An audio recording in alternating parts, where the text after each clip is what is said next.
வான்மதியே பார்வைகளில் பூம்பனியே தேவசுக தேன்கனியே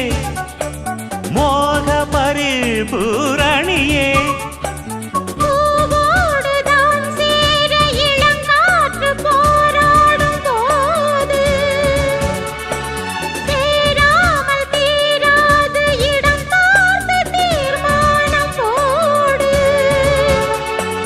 புது புது வீடு கதை தொட தொட தொடர்கிறதே